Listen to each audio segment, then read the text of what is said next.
아까 이야기한 것처럼 우리랑 전혀 다른 생각을 가지고 있는 데다가 주가만 오르면 주식 팔 생각밖에 없는 사람들이기 때문에 우리랑 마인드가 완전히 달라요. 그렇기 때문에 이제 그런 회사들 중에 그나마 좀 괜찮다 싶은 회사들이 주가는 이제 천정부지로 올라가지만 이제 그런 회사들은 또 아시는 것처럼 리스크를 엄청나게 짊어지고 가는 회사들일 가능성이 있죠. 그래서 저는 여러분들한테 굉장히 단순한 투자 전략을 오늘 몇 가지 말씀을 드릴 텐데, 첫 번째는 평상시에 달러를 좀 갖고 있다가 나라가 망한다 소리가 들리고 오너님, 회장님들이 자녀분들한테 증여를 해주실 때 그때 주식을 좀 사면 어떠냐.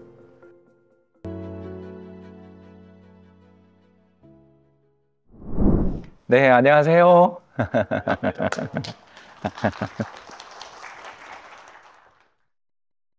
많은 분들이 질문을 하십니다. 박사님, 저게 이거 조금만 기다렸다가 자산 배분 투자하면 어떨까요? 라든가, 또는 우리 제공해주고 계시는 어스 성장형이나 중립형 포트폴리오에서 미국 주식만 좀 빼고 투자하는 건 어떨까요? 또는 미국 주식이 많이 빠진 것 같으니까 조금만 더 넣어서 편입하면 어떨까요? 수많은 질문을 주십니다. 당장 저희 프리즘 또 가입하신 고객님들도 더 그런 질문들 계속 주시고요. 그런 질문을 주시는 분들한테 제가 드리는 말씀이 한결같은 말씀이 하나 있는 것 같아요. 예, 모릅니다. 왜냐하면 트럼프가 저럴 줄 몰랐죠.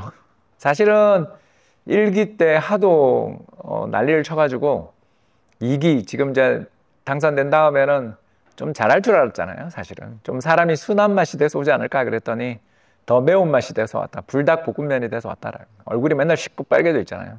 그러니까 그런 걸 보면서 우리가 어떤 시장을 예측한다라는 게, 특히 장기는 그래도 예측이 가능한데 5년이나 10년 뒤의 미래는 어떠냐 이렇게 하면 당연히 경쟁력이 있고 지금 정부가 어떻게 제정신이 바뀌어가지고 정책을 제대로 펴는 나라가 비전이 있다, 이렇게 저는 그냥 편하게 말씀을 드릴 수가 있을 텐데, 문제는 당장 이번 달 다음 달은 어떻게 되냐라고 물으면 잘 모르죠. 근데 이제 제가 한 1년 정도의 미래 또는 6개월에서 1년 정도의 미래 이후의 미래에 대해서 그냥 간단하게 설명드리자면 그렇게 경기가 나빠 보이지는 않는다라는 게 제 생각이고요. 특히 오늘도 이제 아침에 일어나서 이제 출근을 하면서, 운동을 하고 출근을 하면서 기사를 하나 읽었는데, 그 독일의 재무장, 이제 그 국방비 증액에 관한 기사를 읽는데, 이번에 투입되는 돈이 1조 유로, 그러니까 우리나라 돈으로 한 1,500조 정도를 이번에 국방비에 돈을 쓴다 그러더라고요. 그런 걸 보면 이게 정부가 이제 드디어 정신을 차린 거죠. 우크라이나 전쟁 터지고 3년이 지나도록 아무 짓도 안 했던 독일이 이제 3년 만에 정신을 차려가지고 이제 재무장을 하겠다, 또는 국방비를 쓰겠다라고 이야기하는 거 보면, 이게 결국 민주주의라는 게 독재 국가에 비해서 행동은 좀 느려요. 그런데 한번 방향이 제대로만 잡히면 또 그게 다음 선거까지는 이어지는 좋은 점이 있지 않습니까? 그래서 전 세계의 정부들이 한때는 재정 긴축, 재정을 건전하게 유지하는 데만 신경을 쓰던 정부들만 쭈루룩 정권을 잡다가 이제 이번 우크라이나 전쟁의 교훈들을 좀 알게 됐죠. 평화로운 세계 또는 미국의 보호 아래 살던 세계는 이제 끝났다. 저희는 이미 그걸 많이들 느끼고 있었습니다만 이제 그 시대는 끝났다라는 걸 느끼고 돈을 쓰기 시작했고, 그렇게 돈을 쓰기 시작하면 먼 미래는 어떻게 20년, 30년 뒤는 저도 모르지만 5년, 10년 정도는 경제가 좋아진다라는 거죠. 특히 제가 좋아하는 나라 폴란드 같은 경우에 주가가 요새 최근에 한 40% 올랐더라고요. 물론 우리나라에는 폴란드 투자 상품이 없어요. 여러분 잘 아시죠? 우리나라에 없어요. 그런 게 없어요. 정확하게 말하면 유럽에 투자할 만한 상품도 없습니다. 그러니까 우리나라는 이런 나라이기 때문에 어쩔 수가 없이 저는 한국에 상장되어 있는 ETF 중에 이제 좋은 것들을 여러분들한테 포트폴리오 짜드렸잖아요. 그죠? 근데 이제 이런 것들에 대해서는 좀 더 우리 같이 공부해보자라는 거죠. 제가 완벽한 답을 알고 있는 건 아니지만, 적어도 작년부터 어디든 강의를 다니고 그럴 때마다 앞으로 제일 미래가 있는 나라는 폴란드 같아요. 그 다음은 인도네시아 같아요. 그런데 인도네시아가 기분 좋게 폭락했잖아요. 이제 저는 굉장히 이런 스타일이에요. 어떤 제가 장기적으로 좋게 보고 있는 나라의 주가가 폭락한다. 그럼 한 10년 보고 사면 되지. 그럼 뭐가 걱정이냐. 이런 생각을 가지고 가면 투자가 너무 재밌고 좋거든요. 근데 당장 다음 달, 이번 달 어떻게 되냐를 수익률을 체크하기 시작하면 이제 투자가 고통이 되는 거죠. 괴로워지는 거죠. 그래서 이런 마인드들을 우리 투자 캠퍼스에 계시는 여러분들하고 좀 나눴으면 하는 바람으로 한 5분 정도의 스피치를 했습니다.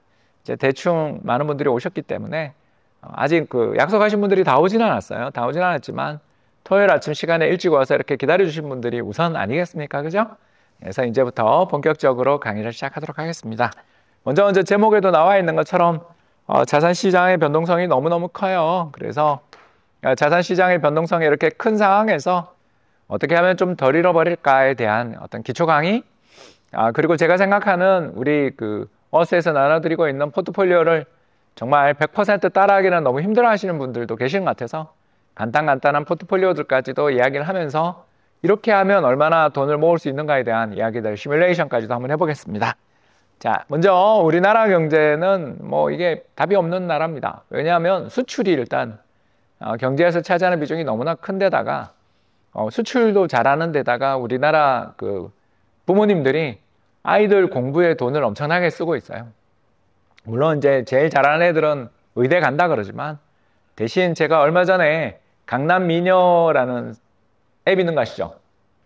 예, 그런 앱을 경영하시는 분을 뵌 적이 있었는데 코파운더 분을 뵀는데 한 해 수익이 몇백억씩 난다 그러시더라고요. 그래서 어마어마한 회사더라고요. 그래서 상장을 마음만 먹어도 1조 이상을 받을 만한 회사가 됐더라고요. 그래서 왜 이렇게 잘해요? 그랬더니 우리나라 성형외과 의사들이 세계 탑이라고. 왜냐하면 이번에 그 2년간 여러 가지 그 문제가 좀 있었잖아요. 의사와 정부 간에. 그 과정에서 전공 수련의들이 다 그만두고 성형외과를 차렸대요. 처음 들으셨나요? 그래서 서울과 전국 기준으로 해서 약 한 2년 사이에 2,000개가 늘었다고 하더라고요. 물론 경제에 어떤 일이냐를 제가 잠깐 설명을 드리는데 이렇게 잘 교육받은 사람들이 이제 심각한 생명의 위협을 받는 사람들의 목숨을 구하기 위해서 병원에 남아있는 것도 참 좋은 일이지만 이 사람들이 이제 그걸 차려서 경쟁이 엄청나게 치열해졌겠죠? 그래서 싱가포르 기준으로는 5분의 1, 일본 기준으로는 3분의 1 가격이면서 술기 그 실력들은 훨씬 더 뛰어나가지고 해외에서 어마어마한 의료 관광객들이 들어오고 있다랍니다. 그래서 저희 이제 회사에 혹시 오신 분 계신지 모르지만 저희 회사가 이제 9층짜리 빌딩인데 저희가 7층에 있는데 이번에 공실로 남아있던 4층에서 6층이 다 찼어요. 그래서 우리 건물주님을 뵌 김에 이제 저희들 간판 좀 달아달라고 부탁하는 김에 밥을 이제 먹으면서 이야기를 하는데 그 뭐가 들어왔나 했더니 성형외과. 그래서 성형외과가 들어와서 임대료 많이 받으시겠어요? 그랬더니 아니 성형외과에서 하는 캡슐 호텔이 들어왔다는 거예요. 그렇구나. 오셔서 관광객들이 이 얼굴에 붕대를 감고 돌아다니시는 것도 힘들고 그리고 또 그렇다고 해서 호텔에 묵자니 돈도 너무 많이 들고 불편하기도 하고 그래서 그 캡슐 호텔처럼 만드는 그래서 이제 그다음부터 저희들이 밑에서 드르륵 하는 소리에 지금 시달리고 있는데요. 왜냐하면 화장실들을 여러 개 만들어야 되고 또 다양한 시설들을 만들어야 되기 때문에 어메니티도 또 줘야 되잖아요. 그럼 공급도 해야 되고 하기 때문에 엄청나게 비용들은 많이 들겠지만 세상에 층당 뭐 방을 한 10개씩 만드는 모양이에요. 캡슐 호텔이니까. 그러니까 그런 거 보면서 정말 이렇게 교육이라는 걸 해놓으면 어디서든 일단 터지는구나. 제 후배 한강이랑 봉준호가 대학 다닐 때 저희들이 엄청 싫어하는 애들이었거든요. 왜 그러냐 하면 이제 김별아까지 있었네요. 그 세 명이 말을 제일 안 들었어요. 저희들 때는 이제 운동권이잖아요. 죄송합니다. 옛날에 돌 던졌던 사람들이고요. 그래서 그때 이제 뭐 이런 여러 가지 유인물 가지고 공부를 시키는데 애들이 죽어도 안 따라온 애들이었어요. 그 셋이. 안 따라오고 되게 상상력도 자유롭고 굉장히 똑똑한 애들이었어요. 물론 뭐 걔들은 저를 기억 못합니다. 저도 사회에 나와서 걔들이 유명 인사가 되고 난 다음에 그때 걔 이렇게 기억할 뿐이에요. 근데 그 친구들이 어느 산업을 그때 갔냐 하면 전부 문화 산업을 갔잖아요. 기억나시죠? 그죠? 소설가로 잘 살고 있는 김별아라든가 한강이라든가 그리고 세계적인 명감독이 되어 있는 봉준호까지. 그때 왜 그랬냐 하면 바로 우리가 대중문화 개방이 이루어지던 시기에 사회에 나간 거예요. 그리고 학교 다니던 시절에 운동권에 머물렀으니까 학점이 어때요? 개판일 거 아니에요. 걔네들 전부 다 학점 끝내주거든요. 제가 그 중에 제일 좋아요. 제가 2.1인데. 그러니까 그런 사람들이 어디로 갔냐면 그때 취직할 때도 없고 그때 항상 삼성에서 특히 문화재단, 방송재단 이런 거 영화관 만들기 시작할 때니까 전부 문화계로 간 거예요. 그래서 우리나라 지금 K-팝부터 시작해서 수많은 K-컬처나 이번에 나와 있는 아이유 보면서 좋기도 하지만 불편하기도 한 그 드라마까지. 여러분, 굉장히 재밌는 것들이 우리나라에서 많이 나오는 이유가 뛰어난 인재가 거기가 많이 갔기 때문에. 그래서 지금 우리나라는 뛰어난 인재가 바이오로 가고 있기 때문에 우리나라 바이오도 좀 좋아지지 않겠나. 물론 이번에 또 HLB 보니까 열받아 죽겠는데 어떻게 하겠어요. 개별 종목은 저는 이제 포기했고요. 솔직하게 이야기합니다. 개별 종목 투자는 정말 포기했고요. 이제 저는 여러분들한테 맨날 ETF만 이야기하는 사람이 돼버렸어요. 왜? 저도 못 맞추겠더라고요. 정말 못 맞추겠더라고요. 그래서 여러분들한테 이제 ETF 위주로 설명을 드리는데, 우리나라 경제는 아무튼 두 가지 좋은 점이 있다는 건 벌써 우리 이야기하면서 다 나왔던 것 같아요. 그죠? 똑똑한 인재들이 있다. 그죠? 그 똑똑한 인재들이 유망 산업들에 엄청 잘 흘러가고 잘 흘러다닌다. 뭔가 경제 자체는 아직도 문제가 많고 나라는 문제가 많지만 유명한 인재들을 키워낼 뿐만 아니라 그 유명한 인재들이 흘러들어가는 곳마다 돈이 되면서 산업이 커지는 효과는 있는 거 아닌가? 애써 긍정적으로 생각을 하면서 오늘 이야기를 시작해 보겠습니다. 그래서 우리나라의 수익률 분포인데 뭐 몇 번 말씀드렸던 수익률 분포입니다만 빨간 막대기가 우리나라에서 가장 자주 출현하는 수익률인데, 우리나라 주식시장에서 돈 벌려면 인내심을 가져야 된다는 걸 금방 보여줍니다. 그러니까 가장 자주 출현하는 수익률이 마이너스다. 이해되세요? 그냥 와, 장 좋네 그러고 들어가면 거의 대부분 마이너스. 언제 수익이 나냐? 오른쪽 끝에 있는 저 4개 막대를 봐주십시오. 그 90%에서 100%, 뭐 60에서 70% 막대기가 4개 정도 보이죠? 저 막대기를 제가 일러드리겠습니다. 1998년 외환위기 다음에, 1984년 아웅산 폭탄 테러 다음에, 2009년 글로벌 금융위기 다음에, 2022년 코로나 다음에, 코로나가 2019년 10월 23일 정도에 처음 보고가 됐습니다. 그리고 난 다음에 연초에 다 터져가지고 난리가 났다가 그해 연말에 3천을 갔잖아요. 자, 여러분 금방 알 수 있어요. 우리나라 주식시장에서 돈 버는 방법을 가르쳐 드렸어요, 제가. 시장이 망하고 나라가 망한다 소리가 들릴 때 사야 됩니다. 안 그러면 돈을 못 벌어요. 굉장히 힘든 나라다. 왜 이렇게 우리나라 주식시장에서 돈 벌기 어려운가? 이유가 있습니다. 굉장히 수익률은 좋은 나라인데 돈 벌기는 어려운 나라. 왜 그러냐? 바로 그 이유가 나오는데요. 일단 이건 미국입니다. 미국은 플러스 10% 수익률이 제일 자주 출현합니다. 우리랑 완전히 다른 나라다. 왜 이런 일이 있는가에 대해서는 이제 다음 페이지에 자세히 나오는, 사진 찍으실 분들 찍으십시오. 괜찮습니다. 예, 안 찍으셔도 되고요. 근데 이제 찍으시는 분들이 계셔서 오늘 이제 미국 선진국 시장이랑 우리나라 시장의 차이를 좀 보여드리고 싶어서 보여준 차트니까 넘어가겠습니다. 왜 우리나라는 이제 이런 일들이 벌어지느냐? 이제 그 이유가 여기 그림에 나오는데 바로 뭐냐 하면 우리나라 기업들이 굉장히 고속 성장하는 나라다. 그러니까 이거를 부인하는 분들이 계세요. 뭐 피크아웃 코리아가 어떠네, 뭐 앞으로 우리가 퍼펙트 스톰이 오네, 그런 사람들이 있는데 죄송합니다만 그런 사람들의 주장을 믿으시면 안 됩니다. 왜 그러냐? 아까 이야기했잖아요. 제가 봉준호랑 한강 후배들에 대해서 이야기를 했잖아요. 한강이는 89학번이고 봉준호는 88학번이고요. 저는 87학번인데, 그러니까 뭐 그때 인문대학에서 문과대 사학과, 저는 사학과고요. 국문과, 사회학과 뭐 이런 데 다니는 친구들은 전부 그때 같이 나가서 술 먹고 맨날 그러던 사이였어요. 그런 그 아이들이 그때 대학 다닐 때는 저거 어떡하나 싶었던 애들이 저렇게 잘 되는 이유가 뭔가 하고 말씀드렸을 때, 우리나라 젊은 인재들이 성장하는 산업에 가서 그 산업의 컨텐츠들을 용성하게 만들고 하면 나라가 되게 잘 되고 그쪽으로 또 돈이 뒤따라가면서 거기를 되게 부유하게 만들었다 그랬죠. 지금 아까 그 이야기 했지 않습니까? 제 회사 바로 밑에 캡슐 호텔 이야기했죠. 자, 그런 것들이 생기는 거 보면 너희들은 이제 엘리베이터를 탈 때마다 이제 각오를 해야 되는 시기가 오고 있는 거죠. 허연붕대를 감으신 분들은 이제 맨날 만나게 돼요. 그럼 어떻게 하겠어요? 피해갈 수 없는 엘리베이터가 또 한 대밖에 없는 건물이에요. 왜냐하면 50평이에요. 한 층이 50평이에요. 그래서 그러니까 금융회사가 한 층을 다 쓰기는 너무 좋죠. 보안에는 정말 좋은데 이제 다른 층에 계시는 분들하고 인사를 하는 게 이제 무서워지는 시기에 오는. 그러나 그쪽 산업에 관련되어 있는 일들을 하는 분들은 엄청나게 번성하겠죠. 이제 우리나라가 이제 그렇게 된다라는 거죠. 이걸 가장 잘 보여주는 사례가 이 그림에 나와 있습니다. 우리나라 코스피 200 기업, 한국을 대표하는 200대 기업들의 영업이익입니다. 영업이익이 뭐냐면 세금 내기 전의 이익이죠. 어떻습니까? 나라만 한다는 소리가 계속 들리는데 역사상 최대 이익을 계속 찍고 있습니다. 우리나라의 문제가 벌써 다 나왔죠. 기업들이 돈을 너무너무 잘 버는데 그걸 주주한테 안 주는 거죠. 이 나라의 문제를 바로 여러분들 많이 느끼셨습니다.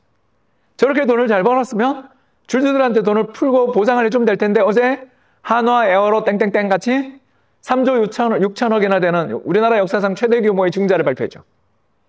제가 원래 그 그룹 출신이거든요. 예, 을이 적혀있는 그 그룹 출신. 사훈이 을이에요.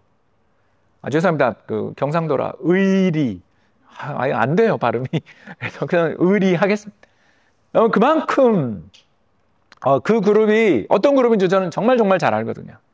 그 이너서클에 있는 사람들한테 너무너무 좋은 회사인데 이너서클이 조금만 아니다 싶은 사람들한테는 되게 가혹하고 무서운 곳이죠. 옛날 그 한화증권에 주모 사장 왔을 때 대규모 구조조정하는 인정사정 없이 구조조정했던 바로 그 그룹이. 왜 그런가? 우리는 이야기 생각해보면 이 오너를 자칭하거나 오너라고 우리가 인정해주는 사람들이 굉장히 자신들이 물려받은 것은 지키려는 생각은 강한 반면 자기가 쥐고 있는 건 남과 나누려는 생각들은 전혀 없는 좀 그런 생각으로 똘똘 뭉쳐있는 사람들이겠죠. 그러다 보니까 우리나라는 경제가 엄청나게 잘 성장하는데도 불구하고 기업들이 돈을 풀지 않아요. 기업들이 돈을 풀지 않는 이유 중에 하나가 바로 이것 때문인데요. 우리나라 수출과 기업 이익의 관계입니다. 빨간 선이 수출이고요. 파란 선이 우리나라 상장 기업들의 주당 순이익입니다. 아까 영업이익은 역사상 최고치라 그랬는데 주당 순이익은 역사상 최고치 비슷비슷하지 아직 높아지지 않았죠. 왜 그러겠어요? 상장 주식수가 많아서 그렇습니다. 주당 순이익이다. 자, 이제 두 번째 이유가 나왔다. 그죠? 자, 첫 번째 이유가 뭐죠? 우리나라 상장 기업들의 이익은 엄청나게 는다. 좋은 일이야. 그러나 주당 순이익은 아직 역사상 최고치를 못 쳤죠. 주식수가 늘어난 거죠. 조금만 주식시장이 오르고 주가가 오르면 LG에너지솔루션이랑 한화에어로스페이스 같은 애들이 엄청난 주식 공급을 해버리는 거죠. 그러니까 주식수가 늘어나 버리니까 주당 순이익이 어떻게 돼요? 늘기 어려운 거죠. 그러니까 이게 우리나라의 특성이에요. 이렇게 굉장히 성장 마인드를 가지고서 엄청나게 투자를 하는 나라라고도 볼 수 있지만 나쁘게 얘기한다면 주주들한테 줄 돈들은 계속 기업 안에만 머물러 있는 구조로 돌아가고 그러면 왜 그 사람들은 그렇게 하느냐라고 제가 이제 국민연금 있을 때 뭐 만났던 재벌 회장님한테 물어봤어요. 물론 이제 그 재벌은 몰락한 재벌입니다. 무슨 말이냐 하면 이제 그룹이 낱낱이 찢기면서 작은 뭉치만 물려받은 재벌 회장님이셨어요. 근데 나이가 이제 저희 또래셔가지고 물어봤어요. 왜 그렇게 하시냐? 그랬더니 첫 번째가 세금이다. 이야기 들어보셨죠? 그죠? 상속세가 너무 세기 때문에 내가 이번에 상속세를 내면서 우리 아버지로부터 지분을 물려받는데 세금을 내가 얼마를 낼 줄 아냐? 따라서 우리 애한테 상속 이걸 물려줄 때는 주가를 최대한 눌러야 된다. 날것의 이야기를 들었죠. 참고로 굉장한 그 재벌 집안의 3세입니다. 우리 말만 하면 다 알기 때문에 제가 차마 말씀 못 드리는데 왜 그분하고 이제 술을 먹었냐 하면 뭐 당연하게 저희가 2대 주주더라고요. 국민연금이. 어떻게 해요? IR 자리에 가야지. 가서 회장님 그러시면 안 됩니다라고 말할 수 있는 유일한 사람이 저희들이니까 가서 이야기를 듣는데 와인 한 잔 주길래 와인 한 잔 맞으면서 뭐 이렇게 테이블에 물러 앉아서 먹는데 정말 솔직하게 이야기해 주시더라고요. 세금 때문에 우리는 주가를 눌러야 돼요. 열받고요. 두 번째가 뭐냐면 이거 차트를 이야기하더라고요. 언제 수출이 꺾이면서 나라가 어려움에 처할지 모르기 때문에 주가만 오르면 증자를 때려서 또는 계열사를 상장시켜서 돈을 땡겨야 된다. 그리고 그 돈을 땡겨놨다가 불황이 올 때 경쟁자를 잡아먹거나 불황이 올 때 어떻게든 버텨서 내가 다시 옛날의 영광을 찾겠다는 생각을 하고 계시더라고요. 우리 정몽규 회장님 대표적인 그런 경우들. 현대산업개발 회장님 같은 분들 보시면 원래 현대산업개발의 정 회장님이 현대차를 가지고 계신 집안이었던 거 아시죠? 근데 그걸 정몽구 회장님하고 수합을 했어요. 물론 이제 강제에 의한 수합이었던 것처럼 보입니다. 그래서 이분이 현대산업개발이라는 좋은 회사를 가지고 있을 때 뭘 인수했죠? 여러분 기억나세요? 아시아나항공 인수했던 거 기억나세요? 처음 들으셨나요? 이런 걸 처음 들으시는 분들이 계신 거예요. 저희는 그걸 계속 알고 있기 때문에 이 백그라운드를 압니다. 그러니까 그 사람들은 자기가 현대차 그룹이 저렇게 커지는 거 정몽구 회장이랑 정의선 회장이 저렇게 잘 나가는 게 얼마나 자기에게 엄청난 자극을 주는 거예요. 여러 가지 의미로. 그래서 주가가 오르면 증자를 잔뜩 땡겨서 현금을 끌어안고 있다가 경쟁기업 중에 누가 망하면 저걸 인수해서 내가 다시 부활해야지. 내가 보란 듯이 그 모임에 나가야지라는 생각밖에 없는 사람들이 굉장히 많은 거죠. 그러니까 둘 중에 하나인 거예요. 이해되시죠? 주가가 많이 오르면 증자, 주가가 적게 오르면 자녀에게 증여. 그러면 PER 10배라든가 PBR 1배짜리 기업들은 바보예요. 그 사람들의 눈에서 볼 때. 저 아무 쓸모없는 주가인 거. 이런 이야기들을 여러분 이해를 하셔야 돼요. 오늘 좀 보여드리고 있죠. 그래서 이 사람들의 마음은 아주 정해져 있어요. 주식 가격을 누른다. 괜히 악재가 계속 나온다. 아, 아들내미가 컸구나. 딸내미가 컸구나. 손녀딸이 이쁘구나. 손주를 봤구나라고 생각하시면 돼요. 또 갑자기 이상한 되도 않은 막 그 호재를 막 터뜨려. 아, 얘가 돈이 없구나. 이번에 거래 정지된 금양 아시잖아요. 19만 원일 때 대주주가 얼마나 많이 팔았습니까? 자사주를 얼마나 많이 팔았습니까? 기억나시죠? 왜 그런 행동을 하는가? 왜 배터리 아저씨를 썼는가? 우리는 그 내부까지는 모르지만 겉으로 보는 신호는 알 수 있는 거죠. 아, 돈이 급했구나. 돈이 급했구나. 그리고 그 돈으로도 안 된 거죠, 뭐가. 이런 거 아니겠어요, 우리가. 이제 우리 여러분들 다 알았어요. 우리나라 주식시장에서 돈 벌기 어려운 가장 큰 이유는 뭐다? 수출의 변동성이 큰 데다가 거기에 적응해서 플러스 알파로 우리나라 대주주들이 어떤 행동을 보인다?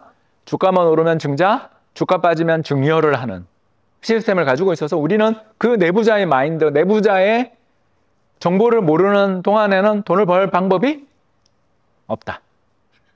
뭐 어떻게 해야 되나? 오늘 가르쳐드렸잖아요. 할 수 없다. 시장이 패닉에 빠져서 다 망할 것 같고, 그죠? 대기업 오너님들이 자녀분들한테 증여를 해줄 때 그때 미친 척하고 살아. 그리고 주가가 막 급등해서 증자가 나올 때 잘 팔아라. 근데 그게 되냐고요, 사람 마인드가. 그죠? 아니, 얼마 전까지 한화 에어로스페이스 없으면 주식 투자하는 것 같지 않았잖아요. 전 주변에서 이거 어때요? 라는 질문을 진짜 최근에 한 두세 달 사이에 한 10분한테 받았어요. 한 5분은 자랑하셨고요. 나 이거 들고 있어서 10배 먹었어 이러고. 나머지 분들은 좀 더 사볼까 하는데 어떨까요? 라는 말을 들으면서 싸하더라고요. 그랬는데 그렇게 하더라고요. 이런 거 보면 우리나라 시장에서 돈 버는 데는 마인드 컨트롤이 최고다. 이렇게 볼 수 있습니다. 그럼 어떻게 해야 그런 것들을 살 수 있느냐? 오늘 벌쳐드리겠습니다. 넘어갈게요. 어떻게 해야 살 수 있느냐? 달러를 들고 있는 수밖에 없다. 제가 여러분한테 말씀드리는 포트폴리오들의 핵심이 H는 절대 사지 마라. H 들어있는 건. 한화그룹을 사지 말라는 뜻이 아니고요. 화냈지. 왜냐하면 현대차는 사야죠. 예를 들어서. HD 현대조선해양을 사야죠. HD 조선해양도 참 마음에 안 드는 게 거기는 구내식당까지 상장시킬 기세로 자회사를 늘리고 있어가지고. 그죠? 무슨 엔진에 에너지 시기 어떻고 저떻고 별의별 이상한 회사를 다 상장시키더라고요. 그러니까 사실 동일한 회사들인데 그 동일한 회사 내에 물적 분할을 해서 계속 상장시키고 있는 거 보면 정말 참 그 아저씨도 진짜 마음에 안 들고요. 그러니까 우리나라 재벌들을 이렇게 한번 뒤져보면 마음에 드는 사람들이 정말 없습니다. 아까 이야기한 것처럼 우리랑 전혀 다른 생각을 가지고 있는 데다가 주가만 오르면 주식 팔 생각밖에 없는 사람들이기 때문에 우리랑 마인드가 완전히 달라요. 그렇기 때문에 이제 그런 회사들 중에 그나마 좀 괜찮다 싶은 회사들이 주가는 이제 천정부지로 올라가지만 이제 그런 회사들은 또 아시는 것처럼 리스크를 엄청나게 짊어지고 가는 회사들일 가능성이 있죠. 여러분들 메리츠 증권 좋아하시잖아요. 그럼 어떻습니까? 이번에 홈플러스한테 한 대 맞은 거 보셨죠? 처음 들으셨나요? 이런 일들이 있다라는 거죠. 그래서 제가 아까도 말씀드린 것처럼 메리츠 증권이 나쁘다 좋다를 말씀드리는 게 아니고요. 그만큼 빠르게 성장하는 데는 대가를 짊어지고 가시는 분들이 계시다라는 거고요. 그런 대가를 짊어지고 가면서 안 걸리면 지뢰바타에서 잘 빠져나오면 그 사람한테 영웅이 되는 거죠. 이제 그런 기업들도 또 있습니다. 세상에는.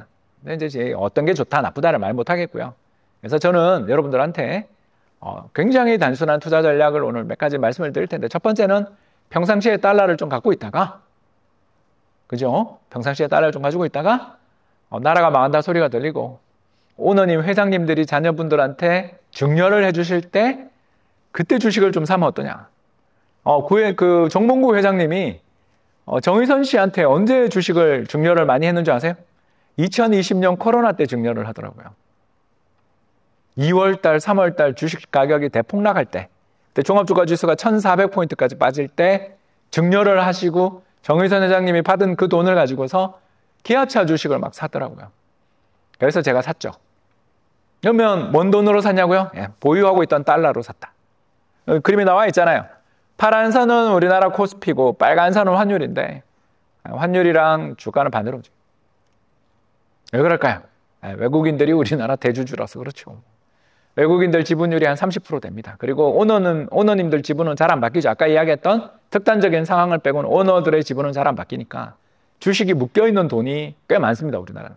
그러면 유통되고 있는 주식 중에서 대부분은 외국인이 들고 있는데 그 외국인들이 우량주를 떼다 판다. 그럼 주가 폭락하겠죠. 그리고 떼다 팔면서 달러로 환전해 나가니까 환율은 급등합니다. 다음 페이지 볼까요? 네, 빨간 선은 환율이고요. 파란 선은 서울 아파트 실거래가입니다. 네, 우리나라는요, 환율이 바닥에서 한 500원 오르잖아요. 400~500원 오르잖아요. 주식시장이 견딘 적이 없다. 외환위기 때도 그랬습니다. 그때는 실거래가가 없어서 못 보여드리는 거고요. 97년 외환위기, 2008년 글로벌 금융위기, 그리고 2022년 레고랜드 사태. 이렇게 세 번의 우리나라 경제를 흔들었던 세 번의 사건들이 있었잖아요. 그 세 번의 사건마다 환율이 한 500원 오릅니다.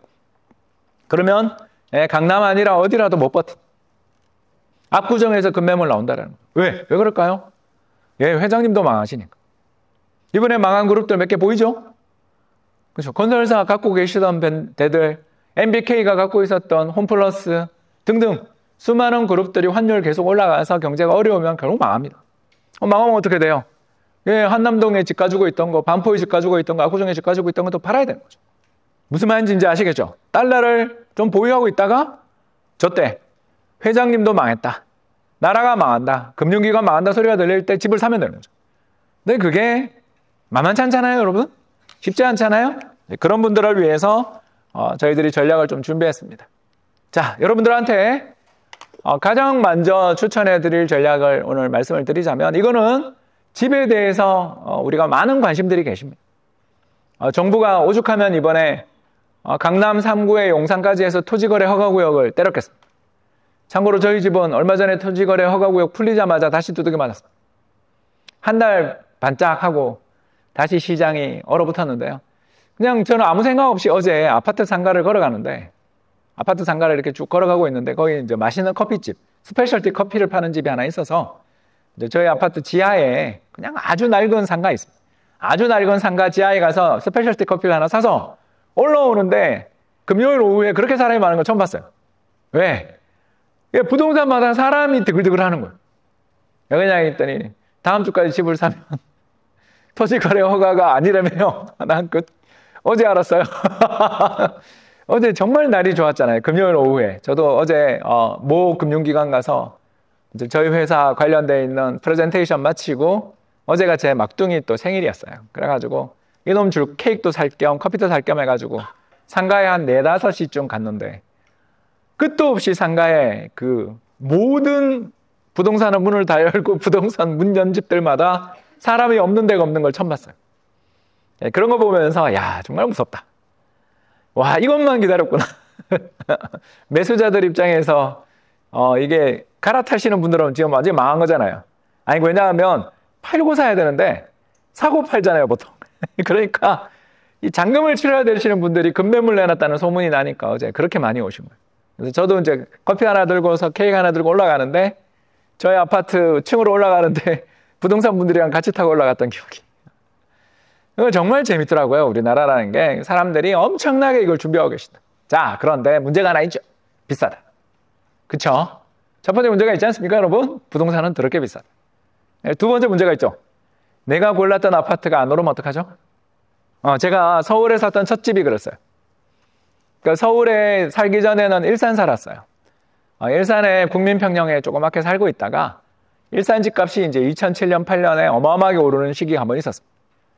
그래서 GTX 뭐 이런 거 나올 때였습니다. 이제 개통됐네요. 정말 오래 걸렸습니다. 15년, 17년? 17년 걸려요. 아무튼 그 일산에 문천마을이라고 아주 살기 좋은 마을이 있습니다. 그리고 KTX 여기 생긴다라는 데를 좀 힘들지만 걸어가면 한 15분 정도면 걸어갈 수 있는, 경치도 좋고 호수공원이 보이는 아파트가 하나 있었는데, 거기 갖고 있는데 그 아파트 값이 막 급등하는 겁니다. 그래서 그걸 팔고 서울에 있는 아파트를 살려고 보니까 서울의 아파트가 그 돈으로 살 수 있는 아파트라는 게 나홀로 아파트밖에 없더라고요. 네, 샀죠. 그리고 이제 물렸습니다. 하우스푸어 사태 때. 물론 일산 집에 갖고 있었으면 더 크게 당했겠죠. 그렇지만 쭉 물려 있다가 간신히 언제 팔았냐면 2018년에 팔았거든요. 왜? 김현미 장관님께서 저희 그 나홀로 아파트 집값까지도 더블로 만들어 주시니까 감사히 팔았죠. 자, 이제 우리 이 이야기를 제가 좀 왜 드리냐면, 제가 그때 마포에 아파트를 샀는데 마포의 집값이 날아가고 있는데 저희 집만 안 팔리는 거. 저희 집을 내놨는데 1년 동안 아무도 집을 보러 오지 않는, 이런 걸 경험한 적이 있습니다. 그러다가 버블이 돼서야 팔리더라고요. 여러분, 9.13 때 팔았어요. 9.13 때. 2018년 9.13 때 집을 팔았다. 아니면 그때가 아니면 팔 수 없다. 자, 우리 부동산의 두 가지 문제는 오늘 다 알았어요. 그죠? 첫 번째, 목돈이 든다. 인생을 건 베팅을 해야 되는데 그 돈이 없다. 두 번째가 뭐죠? 내가 산 게 꼭지일 수 있다. 그렇지 않습니까, 여러분? 자, 이 문제를 해결할 수 있는 방법이 있습니다. 바로 미국 부동산에 투자하면 된다. 왜? 2008년 이후에 글로벌 부동산 시장이랑 우리나라 부동산 시장이 어때요? 거의 비슷하게 가고 있다. 그죠? 요새 동경 집값 올랐다. 들으셨죠? 우리나라 집값 오르면 동경 집값도 오릅니다. 왜? 한국에 집을 한 채 살 돈으로 동경에 가면 타워맨션을 두 채 살 수 있어요. 심지어 니폰키 힐스에 있는 40평형, 거긴 내 방은 2개입니다. 자, 한번 보고 왔는데요. 40평형짜리 니폰키 힐스에 아파트에 저 멀리 동경만이 보이고 바로 옆에 도쿄타워가 보입니다. 그리고 그 옆에 바로 옆이 아다부다이 힐스가 생겨서 정말 일본에서 가장 핫한 동네입니다. 얼마일까요? 60억밖에 안 해요. 전 세계 부자들이 전부 다 쳐다보고 있는 니폰키 힐스의 54층짜리 타워 맨션. 지진이 진도 8짜리가 와도 아무 문제 없는. 그리고 실제로 2011년에도 끄떡 없었던 그 아파트가 60억밖에 안 해요. 전 세계인이 다 아는데. 그러니까 한국 사람들이 가는 거죠. 그래서 그걸 사는데 LTV 얼마까지 집을 또 대출을 해주냐면 90%까지 대출해줍니다. 50억 대출해줍니다. 대출 이자 얼마냐? 1%. 그러니까 가는 거예요. 이제 오르죠? 이해되시죠? 그죠? 이런 식으로 세상의 돈들은, 자유시장에 있는 돈들은 매력적인 자산을 향해서 올라갑니다. 그래서 아까 제가 이야기했지만 폴란드 이야기를 잠깐 오기 전에 했잖아요. 폴란드 같은 데가 왜 오르냐면 거기가 지난 5년간 최저치예요. 주가. 우크라이나 전쟁 난 다음에 얼마나 무서워요. 다음이 폴란드라고 다 그러는데 누가 거기 투자합니까? 그러다가 독일이 국방비 증액하겠다 그러니까 폴란드 주가가 오르는 거죠. 왜? 폴란드까지 망하면 다음은 독일이 싸워야 되니까 폴란드를 지켜주겠구나. 또는 독일 사람들은 너무 부유하니까, 징병제도 거긴 없앴으니까 군대에 암만 월급 준다 그래도 절대 군인을 하기 싫어하니까. 여러분, 진심이에요. 저는 우리나라가 아직 징병제를 포기 안 한 게 정말 천만다행 아니었나 생각합니다. 왜? 징병제를 했다가 모병제를 갔잖아요. 모병제에서 다시 징병제 가는 건 전쟁 나야만 가능하다. 너무나 저항이 크기 때문이죠. 그냥 20살 어릴 때 뭘 모르고 끌려갔다 오는 게 낫지. 머리 굵어져가지고 간다라는 건 진짜 어렵고 죽어도 하기 싫은 일이라는 걸 선진국의 젊은 애들은 다 알고 있거든요. 일본 같은 경우가 대표적인데, 제 아들이 일본에 가서 살고 있어서 잘 알지만 자위대가 정말 조건이 좋아요. 그런데 한 번도 모집 인원을 채운 적이 없다. 그리고 군기도 형편없다고 합니다. 왜? 옛날에 불황에는 그래도 좀 돌아갔는데 요새 일본이 경제가 호황이 되니까 나가서 딴 거 하면 되지 하고 개긴다는 거예요. 군대가 그래가지고 되겠냐. 미군이 이상한 거지. 미군이 모병제인데도 버티는 게 이상한 거지. 대부분의 나라는 그게 안 된다라는 거죠. 그런 걸 생각하면 우리나라 정말 미래가 어떻게 될지 이런 거에 대해서 관심도 많이 가지게 됩니다. 아무튼 좀 넘어가서 아들만 둘 키우다 보니까 병역제도에 대해서 굉장히 관심이 많아지는데, 그래서 폴란드가 오르는 것처럼 전 세계의 주택이나 주식 가격은 점점 동조화되기 시작했고, 그 중에서도 블룸버그에 상장되어 있는 리츠 지수라고 있습니다. 그 리츠 지수를 추정하는 ETF와 우리나라 주식 그 부동산 가격의 관계를 보시면 거의 동일합니다. 물론 변동성은 미국이 더 커요. 그건 어쩔 수 없습니다. 왜? 상장돼 있어요. 주식 가격이 상장돼 있으니까 패닉에 많이 폭락하고 오를 때 많이 오릅니다. 그러나 장기적인 추세는 똑같다고 봐야 되겠죠. 그러면 이제 우리 여러분한테 팁을 가르쳐드리겠다는 거예요. 어떻게 팁을 가르쳐드리냐? 나왔어요. 한국 주식, 미국 채권에 3분의 1씩 투자하고 그 다음에 미국 리츠를 한 3분의 1씩 담아보면 어떠냐? 이걸 저희들은 이제 탈무드 투자법이라고 부릅니다. 이 탈무드 투자법을 투자를 하시게 되면 연환산 복리 수익률이 지난 20년간 대략 25년간 얼마 정도 나오냐 하면 한 8.5% 정도 나옵니다. 물론 이 중에 수수료로 0.5 정도는 줘야 되겠죠. 그래도 한 8% 정도 나옵니다. 그리고 25년 동안 몇 번 정도 마이너스가 나냐면 5번. 그러니까 5년에 한 번 마이너스 나고 5년에 한 번 마이너스 나면서 수익률은 8%다. 근데 살펴보면 아시겠지만 이 수익률 마이너스 난 해 2008년, 2013년, 2015년, 18년, 22년 요 5번 다음 해가 엄청나게 장이 좋았어요. 그쵸? 2008년 보시죠. 이건 뭐 의미하냐? 탈무드 전략으로 투자를 했다가 손실 나는 해가 있다 그러면 그 해에 물타면 아까 이야기했죠. 달러 들고 있다가 한국 주식이나 부동산 폭락했을 때 사는 거랑 비슷한 효과를 누릴 수가 있겠죠. 여러분 이제 좀 제가 뭔 전략을 말씀드린지 알겠죠? 그죠? 이거라도 좀 하시라는 거죠. 하기 귀찮잖아요.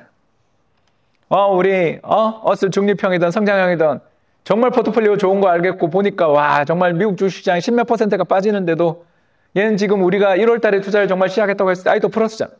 그리고 플러스 반등 날 때는 또 기가 막히고 오르고 정말 좋은 전략이라는 거 알지만 다 따라하기 힘들다라면 제발 이거라도 좀 하자.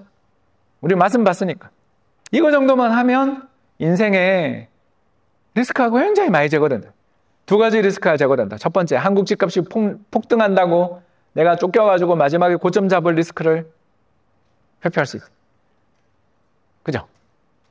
대아파에서 탈출할 수 있다. 두 번째 리스크를 또 해지할 수 있는 게 뭐죠? 연환산 복리 수익률 8%면 노후 문제는 다 해결되는 거잖아요. 대부분의 분들, 여기 계신 분들, 우리 투자 캠퍼스 분들한테 노후 문제는 다 해결된다. 여기 그림이 나와 있는데 50세 두 부부가 오셨습니다. 50세 부부가 오셨는데 다행히 건강하세요. 그리고 50살이 됐는데 애들이 공부를 좀 잘해서 엄마가 드디어 이제 부업을 하실 수 있게 된 집입니다. 그러니까 애들 공부시키고 하느라고 돈을 거의 못 모으신 집입니다. 그래서 보유하고 있는 금융자산이 달랑 1억밖에 없는 1억 5천이죠. 보유한 금융자산 단 1억 5천밖에 없는 집인데 엄마가 벌어들이는 최저임금에 해당되는 돈, 우리나라 최저임금이 207만 원입니다. 그 돈을 모두 적립투자를 하겠다. 그리고 남편분이 버는 돈은 계속 생활비로 쓰겠다. 그리고 곧 애들 커서 이제 군대도 가고 하니까 애들한테 드는 돈들은 줄어들고 남편의 돈도 줄어들죠. 소득은 줄어들지만 버텨보겠다. 라는 아주 야무진 꿈을 가지고 오신 부부를 상담했던 내용. 보시는 것처럼 10년간 만일 두 부부가 사모님이 버시는 200만 원 최저임금을 악착같이 매달 저축을 해서 적립투자를 탈무드 전략을 한다라면 60살이 됐을 때 돈이 얼마가 되냐면 8억이 됩니다. 왜 이런 일이 벌어지느냐? 우리 다 알죠. 일단 10년 동안 이분이 2억 4천을 추가 투자했죠. 아니 왜 매년 2,400만 원이니까. 추가 투자를 2억 4천을 하셨고요. 더 나가서 원금이 1억 5천이었죠. 그러니까 한 4억 되는 돈을 열심히 모은 거죠. 그죠? 그리고 복리 투자를 해나가니까 한 10년, 11년 투자를 하니까 더블이 되는 거죠. 원금의 더블이 나오는 거죠. 물론 쉽지 않습니다. 이게 다 쉬울 것 같으면 다 부자 됐지. 그렇죠? 우리나라에서 금융자산 10억 가지고 계시면 상위 1%예요. 진짜입니다. 금융자산 10억 가지고 있으면 상위 1%입니다. 되게 어려운 일이에요. 근데 이분은 이렇게 충분히 해낼 수 있는 그런 돈들을 만들어 내실 수 있는 거죠. 이 전략이 정말 좋은 전략인데 우리가 잘 안 한다. 왜? 어렵기도 하고 몰랐다. 네. 이 전략보다 조금 더 쉬운 전략을 하나 더 해보자. 자, 이 전략은 미국에 있는 상장지수 펀드인 VNQ를 산 걸 가정을 했습니다. 근데 해외 주식 계좌 이런 것도 무섭고 외환 투자 이런 것도 나는 무섭다라고 생각되시는 분들 많잖아요. 그런 분들을 위해서 투자 4분법을 들고 왔습니다. 투자 4분법은 뭐 별거 아닙니다. 한국 주식, 미국 국채 세 가지는 똑같아요. 한국 주식, 미국 국채는 똑같습니다. 그러니까 부동산이 빠졌어요. 그 기억하세요? 한국 주식, 미국 주식, 그리고 미국 채권은 동일하게 하고 4분의 1을 뭘 사냐면 금을 사는. 왜 금을 사냐? 이것 때문에. 차트를 보시면 알겠지만 미국의 나스닥 지수가 대폭락하던 시기마다 금값이 폭등한 대표적인 게 2008년 그리고 2022년 봐주십시오. 미국 주식시장도 10년에 한 번 정도는 폭락합니다. 뭐 어쩔 수가 없어요. 폭락하지 않고 계속 올라가는 시장이 세상에 어디 있습니까? 아무리 안정적인 수익을 낸다라는 미국 주식시장도 10년에 한 번은 대폭락하는데 그 대폭락할 때 그 다음 해부터 무슨 일이 벌어지냐면 금값이 오릅니다. 왜? 우리 다 아는 이유 때문입니다. 두 가지 이유인데요. 첫 번째가 뭐죠? 주식시장 폭락하고 경기 나빠진다 그러면 금리를 인하해 주죠. 그렇죠? 그러면 종이화폐의 매력이 떨어지죠. 안 그렇습니까? 달러를 들고 있으면 은행 이자 5%, 6% 주다가 지금 이제 3%, 4%를 향해서 내려가고 있는 중이면 종이화폐의 매력들이 떨어지는 시기에 금으로 사람들이 가는 거죠. 이게 제일 크죠. 두 번째가 뭘까요? 옛날에 나스닥 시장이 폭락할 때마다 금은 버텨줬어 라는 이 경험을 가지고 있는 노장 투자자들이 야, 나스닥 시장이 버블인 것 같아, 위험해 가는 소리가 들리면 금을 잡고 사는 거예요. 그리고 그 행동을 보고서 따라하죠, 사람들. 왜? 우리는 군집 생활을 하는 사회적 동물이잖아요. 우리 모두 그러잖아요. 남이 하는 거 보면 따라하잖아요. 우리 오늘 여기 오신 분들도 이렇게 스타디에서 수백 명의 사람들이 저녁에 그렇게 라이브 강의를 들으면서 따봉을 날리는 걸 보면서 나도 해야 되겠다, 이런 생각을 하다가 이제 열심히 수업을 듣다가 토요일 날 오전 일어나고 싫고 날씨도 좋은데 놀러 가고 싶은데 유혹을 참고 왔더니 또 여기 많은 분들이 계시니까 기분이 좋아지고 홍 박사 얼굴을 보는 순간 대보름달같이 둥근 얼굴을 보면서 마음이 넉넉해지고 그런 거 아니겠어요? 요새 살을 뺐다가 다시 약간 찌고 있습니다. 왜 찌고 있냐 하면 코감기가 좀, 그죠? 최근에 방송할 때마다 코감기 티가 좀 났는데 그러니까 이제 코가 힘드니까 못 뛰겠더라고요. 그러니까 러닝을 하는데 이제 아무래도 비염이랑 같이 오잖아요. 그래서 되게 힘들어서 잘 못 뛰고 대신 이제 필라테스를 늘렸는데 필라테스는 이게 유연하게 하는 데는 참 좋은지 모르지만 살 빼는 데는 그렇게 유산소 운동이 확실히 살 빼는 데 도움이 되지, 필라테스 하고 나면 땀을 뺐다라는 기분 좋음에 더 먹게 돼가지고 그래서 필라테스 선생님들은 어떻게 이렇게 몸이 좋으신가 생각해보면 우리 모를 때 운동을 하고 있는 게 아닌가, 다른 운동을 하고 계신 게 아닌가 그렇게 생각을 하고 있습니다. 오늘도 사실 아침에 하고 왔고요. 그래서 약간 짝다리를 짚고 있는 게 여기를 집중적으로 지져가지고요. 조졌다는 표현을 쓰면 안 될 것 같고요. 지져가지고요. 이거 많이 시키잖아요. 바 잡고 이거 하신 분들 계실 거예요. 그래서 늘 나이가 들면 제일 중요한 게 어딘 줄 아냐? 어딘가요? 했다가 사타구니다. 여기 그죠? 엉덩이부터 여기 이어지는 이 근육들이 제일 중요하다. 내려앉아서 이렇게 걷고 싶으냐? 운동도 안 된다. 그렇게 걸어봐요. 소용없다. 그런 이야기 하시면서 숨 쉬는 법.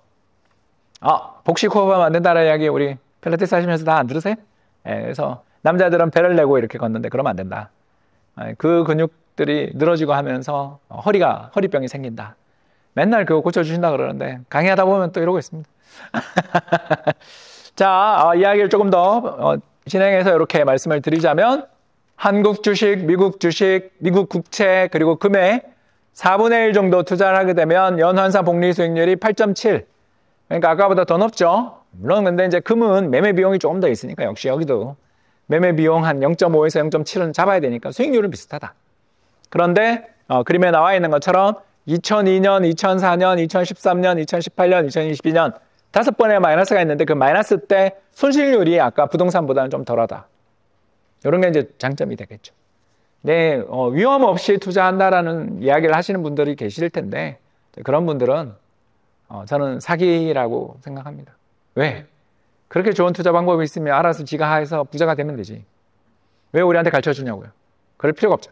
저는 리스크가 있지만 좀 그래도 5년에 한 번 정도 오는 손실이 또 마이너스 10% 정도 있으면 막아줄 수 있다면 충분히 한번 투자해 볼 만하지 않냐라는 생각을 가지게 되는 거고요. 그래서 2000년대 초반에 있었던 잠깐의 약세장들만 잘 견딜 수 있었다면 이 차트가 한 칸이 2배씩 올라갑니다. 그래서 엄청나게 수익이 좋아지는 그런 모습들, 최근에 들어서서 지수 커브를 만드는 모습을 볼 수가 있고요. 그래서 아까 했던 고객님 사례로 다시 조금 가자면 뒤에 뒷자리 수가 거의 비슷하게 나오는데요. 뒤에 약간은 숫자는 차이는 있습니다만 거의 비슷하게 이분도 한 8억 정도의 돈을 만들어낼 수가 있습니다.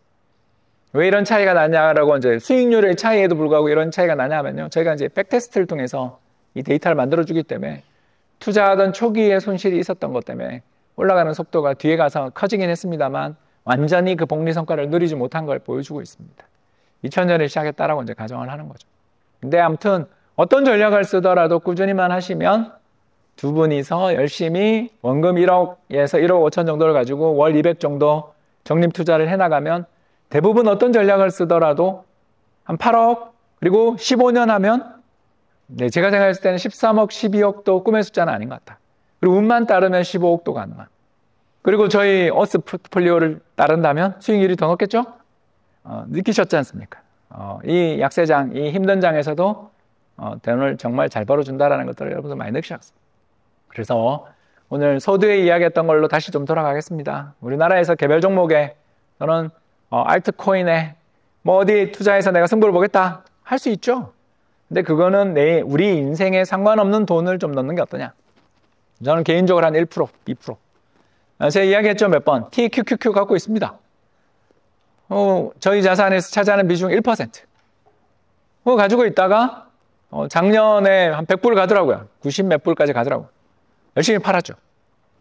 그랬더니 어제 보니까 59불인가? 58불이더라고요. 그렇게 되면 이제 또 홀딩. 그러다가 또 지난번 2022년처럼 10불까지 가면 또 좀 사고. 이렇게 하면 재밌게 투자할 수 있거든요. 근데 그걸 우리가 내 돈을 전부 다 거기 투자해놨다면 절대 이런 마인드로 투자를 못합니다. 밤에 잠이 안 와서 못 살거든. 그러니 금융자산의 99%는 투자 3분법 또는 투자 4분법 아니면 어스의 중립형 성장형 포트폴리오를 하시고 1%만 재미로 한번 해보시라. 그래 해보시면 알게 돼요. 내가 트레이딩에 재주가 있는지 없는지. 99%의 사람은 재주가 없습니다. 왜? 굉장한 집중력과 촉을 필요로 하는데 촉을 만들기 전에 다 강제 리타이어 당합니다. 대부분 그렇습니다. 정말 젊었을 때 덤벼들었던 트레이더 중에 상위 1% 정도만 살아남고요. 그래서 저희는 업계에서 이런 이야기 합니다. 한 10년 정도를 버틴 그 트레이더는 사람이 아니다. 제가 예전에 한번 추천했던 책이죠. 김진 전무님이 쓰신 책이 있는데 그분은 20년을 버틴 트레이더고 그런 분조차 쉽지 않은 게 세상의 일인데 너무 개별 종목 또는 알트코인 너무 좋아하지 마시고요. 제 의견은 별거 아닙니다. 자산의 대부분을 어떤 일들이 벌어지고 충격이 왔을 때 한을 좀 적게 덜 깨먹게 하고 또 그때 물탈 수 있는 믿을 만한 전략에 투자를 하고 있고 그렇게 쭉 쌓아나가는 과정에서 재미로 개별 종목들도 해보면 또 지루하지 않다. 일상에 지루하지 않게 투자할 수 있다. 근데 그게 외롭고 힘든 길이거든요. 사실은 왜냐하면 주변에서 노이즈들이 엄청 있어요. 나 이거 해서 벌었는데 절대 깨먹은 건 이야기 안 하고 벌은 것만 이야기하는 인간들이 천지입니다. 그 문제를 해결하는 방법이 뭐죠? 같이 가는 수밖에 없다. 옆에 사람 보고 힘을 내는 수밖에 없는 거지 그런 사람만 보고 있으면 못 견뎌요. 그런데 안 그런 사람들, 착실한 사람들, 적립투자를 열심히 하고 있는 사람들, 위기가 왔을 때 배 한번 힘 넣어주고서 물 타려고 하는 사람들, 그런 용기를 얻고 싶어서 서로 이야기하는 사람들하고 있으면 사람이 행복해지거든요. 저는 그렇게 말씀을 드리며 우리 투자 캠퍼스 하는 이유를 마지막에 설명드린 것 같습니다. 지금까지 경청해 주셔서 대단히 감사합니다.